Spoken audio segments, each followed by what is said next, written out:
Hey you guys, it's Tosh here from Unmeasured Events, and today we're going to talk about how to create one of these photo banners for your child's milestone at their first birthday party. So the first thing that you're going to want to do is purchase your template off of Unmeasured Event Etsy shop.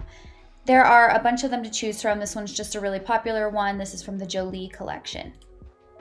And once you do purchase, you'll receive an email from template.com just minutes after you purchase, and that will give you a link to start editing your templates.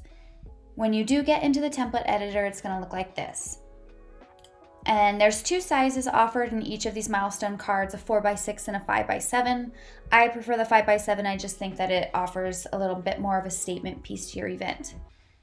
You can see that there are directions overlaid on the top, but this video is going to talk about it, so I'm just going to go ahead and delete it.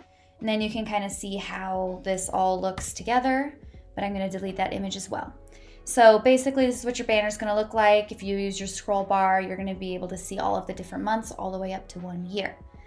And then you're just going to head into your images section here, and you're going to drag and drop your photo into the images section. Then you want to just click to select which template page you want to add your photo to, and then just single click on your photo. And then you're going to use just the four corners. Don't use like these middle dots. You just want to use the four corners here to resize until it covers up this gray square. So you can kind of see that gray square behind there. That's just a guide to show you where the frame is. And then once you kind of have it in the right spot, you're going to head to your toolbar and click this down arrow and send to back. Then you can kind of move it around to see what it looks like. And then just double click to edit and change this text here. Oops, I'm sorry, I'm getting messages, but I don't want to redo this video, so I'm just going to keep them there. Okay, so then once you've done that, you can do that with multiple images. So you can see I can select this one down here, and then I'm going to drag and drop a new image into the images section here. And then once it's loaded in, click it, resize it, which this one's a little bit, so it fits with like any portrait or landscape orientation photo. You can use either one, so you don't actually need to crop. I know that I put a little note in there that says if you want to crop, this is how you do it, but you don't actually need to. So we'll resize it till it covers up that gray square, send it to the back. And then we're going to download. So the download button in the top right corner, and usually you're going to download as a PDF. Now that can be different, like for instance, if you're printing on Zazzle, but if you have questions about printing on Zazzle or something like that, just shoot me a message. It's super easy. But for this video, we're going to talk about printing as a PDF. So if you have full sheet cardstock paper, like an 8.5 by 11 sheet, you're going to want to click the Save Paper and the Show Trim Mark options.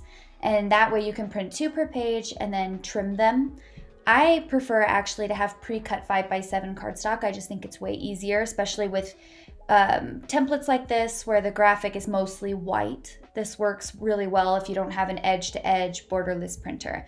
So to do that, you'll just select nothing and then create your PDF.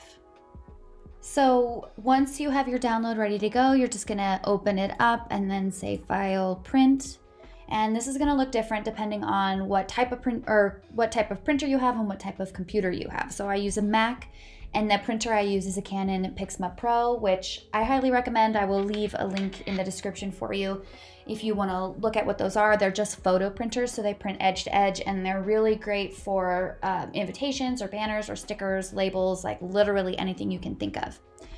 So I will, for the purpose of this video, I'll show you what it's like to print without an edge-to-edge printer, just because I think most people have those.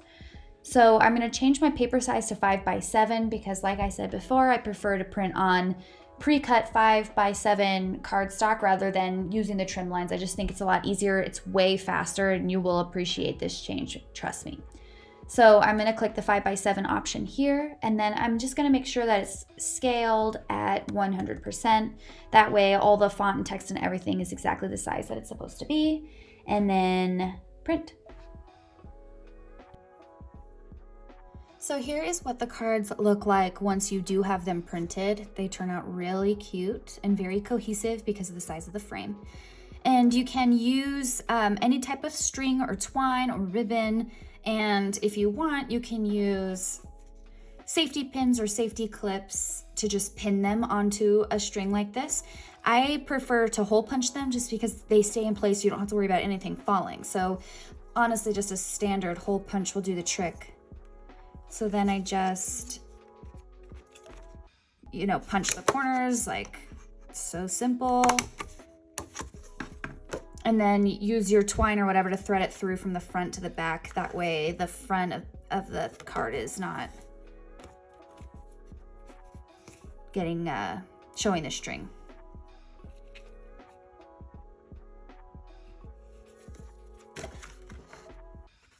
So then when you hang them all up, nice, cohesive and cute. And that's honestly it. If you have any questions about this, feel free to shoot me a message on Etsy and subscribe to the channel if you want more DIY tips.